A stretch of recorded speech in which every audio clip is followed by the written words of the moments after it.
이재명 당대표는 현근택 민주연구원 부원장에 대해서 지금 제기되고 있는 성희롱 문제와 관련해서 윤리 감찰을 지시했습니다. 지금 뭐 현근택 부원장 건은 뭐 언론에도 많이 보도가 되고 있고 또 사실관계가 또 밝혀져야 될 부분이기 때문에 사실관계를 확인하는 것이 우선이다라고 하는 판단하에서 윤리감찰단 조사를 지시하게 됐습니다. 감찰을 지시하게 됐습니다. 이재명 대표의 뜻입니다. 그거야 뭐 가까운 사람들끼리 뭐 현안에 대해서 개인적인 의견을 주고받을 수 있다고 생각합니다. 자, 이 얘기가 나왔는데 이게 뭐냐면 지금 화면을 좀 보겠습니다. 그러니까 오늘 권칠승 대변인이 설명을 하기 전에 이게 먼저 언론에 노출이 됐어요. 지금 보시면 정성호 의원과 이재명 대표가 텔레그램 문자를 주고받은 장면인데 이렇게 나왔어요. 뭔가 인사를 한 뒤에 요 문자죠. 이재명 대표가 지금 묻는 거죠. 저게 현근택은 어느 정도로 할까요? 현근택 변호사 전 민주연구원 부원장이 최근에 이른바 성희롱성 발언 때문에 논란이 됐었잖아요. 이게. 근데 그거 사안 관련해서 이걸 얘기를 하고 있는 건데 현근택은 어느 정도로 할까요? 하니까 정성호 의원이 당직 자격 정지는 돼야 하지 않을까 이렇게 썼어요. 그리고 공관위 컷오프 대상 이렇게까지 쓰고 이거 굉장히 좀 중요한 내용을 담았는데 그러자 이재명 대표안이 너무 심한 거 아닙니까? 이게 알려졌어요.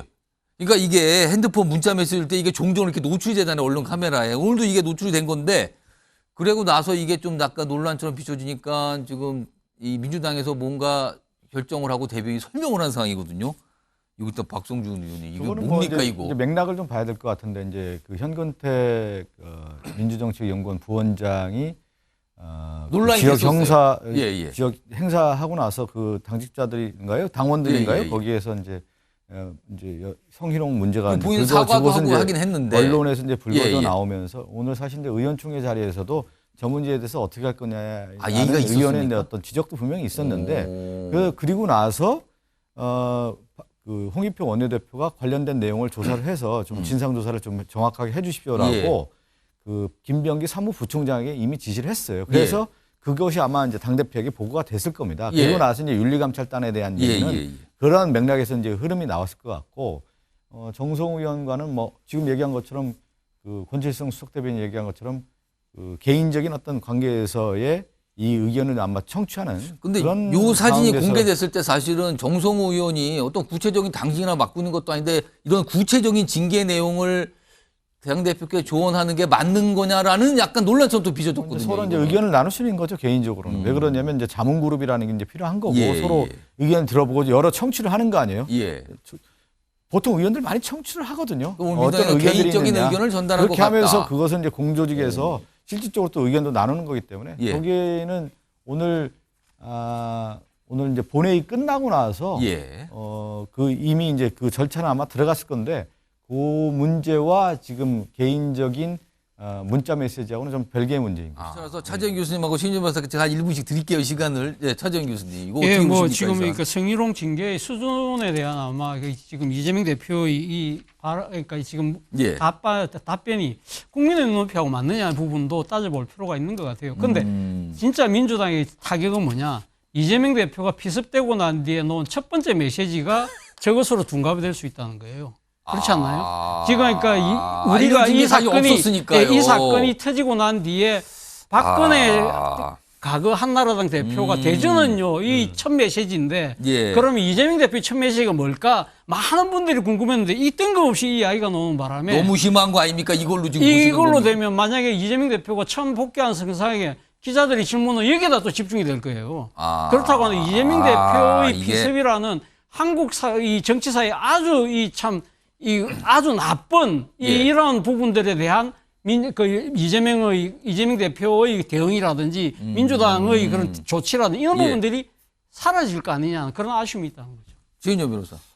저는 이거 뭐 정성호 의원의 힘이 이렇게 막강한 줄은 잘 보세요. 이재명 대표가 현근택은 어느 정도로 할까요? 라고 물었더니만 정성호 의원께서 작년 자격 정지는 하지 않을까? 이렇게 답을 하시는 것 같아요. 상당히 보면은 이재명 대표가 상당히 정성호 의원을 존중을 하고 오히려 그 정성호 표현을 의원이 보셨군요. 또. 예, 상당히 예. 이런 부분에 대해서 어떻게 보면 좀 더 이제 그 후견인 같은 그런 느낌을 상당히 갖는 그런 느낌인 것 같습니다. 뭐 실제로 두 분 관계는 사법연수원 동기이고 또 정치적 후원자인데 뭐 그 당직을 떠나서 뭐 선배로서 물을 쓴 저도 있다고 봅니다. 그럼에도 불구하고 이런 내용을 해서 실제로 현근택 보호해주겠다는 거 아닙니까?